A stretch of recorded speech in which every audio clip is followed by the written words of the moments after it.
Good morning.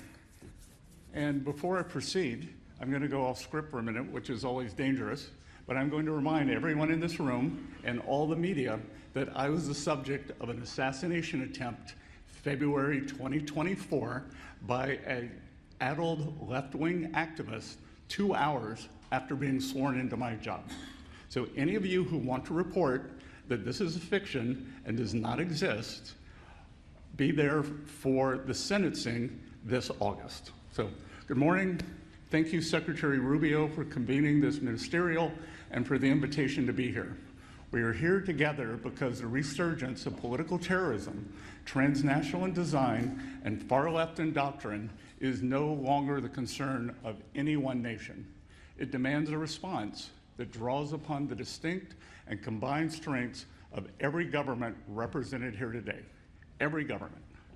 Ours begins where every campaign of terror does. Its financial lifeblood.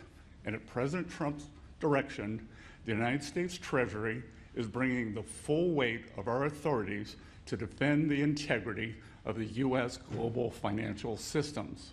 More than 20 years ago, in the wake of 9/11, Treasury became the first finance ministry in the world to establish an office dedicated to disrupting the funding networks of terrorist organizations. Treasury's Office of Terrorism and Financial Intelligence, referred to as TFI, was created in recognition of the reality that America's financial system is essential to its national security. TFI's mandate to identify, disrupt, and disable illicit foreign funds that threaten our homeland has become one of the Treasury's defining responsibilities. And today, we are extending that abiding mission to meet an evolving threat. The resurgence of organized political terrorism has long occupied a blind spot. The international community has struggled to identify this danger, much less defeat it. But as the threat of terrorism evolves, the institution tools that defend against it must adapt. We once understood terrorism principally as an external menace that is no longer the world we inhabit. Increasingly, we are confronting sophisticated, organized networks that cross borders to incite violence within them. Meanwhile, old ideological boundaries are now giving way to new operational alliances. The unified front between international Marxism and radical Islamic movements need not share the same ultimate vision to share the same immediate enemy of free and self-governing societies. That convergence should concern every government represented in this room. These terrorists understand an enduring truth. Societies are rarely subverted from afar until they have first been weakened from within. So as it tears at the social fabric that allows our societies to function, left-wing terrorism is the visible manifestation of a much broader and more insidious effort to undermine the philosophies that built Western civilization and sustain all we hold dear. Some of these activities are overt: bombings, assassinations, and organized violence in our streets. Others are quieter: campaigns to suppress speech, intimidate political opposition, and sabotage our national institutions. Of course, whatever form they take, none of these attacks sustain themselves. Violence requires money, channels through which funding can move, and institutions behind which it can hide. Increasingly, legitimate nonprofit and charitable structures are being exploited as a mechanism to conceal the movement of illicit funds to support political terrorism. For Treasury, the application of our authorities to combat these networks represents the natural evolution of our mission. Through our Office of Foreign Assets Control, the Financial Crimes Enforcement Network, and IRSCI, we have spent decades developing the world's most sophisticated financial counterterrorism capabilities. And now we are mobilizing some of the same tools that we have deployed against terrorists abroad to confront this emerging threat here at home. Like every form of illicit finance, these networks rely on the global financial system. It is our mandate to deny terrorist groups access to those channels. Now, we think of nonprofits and charities as good, altruistic organizations, and most of them are. We think they represent the very best of civil society. Many of them do. But the very qualities that make these institutions worthy of the public's trust can also make them appealing to those who endeavor to exploit them.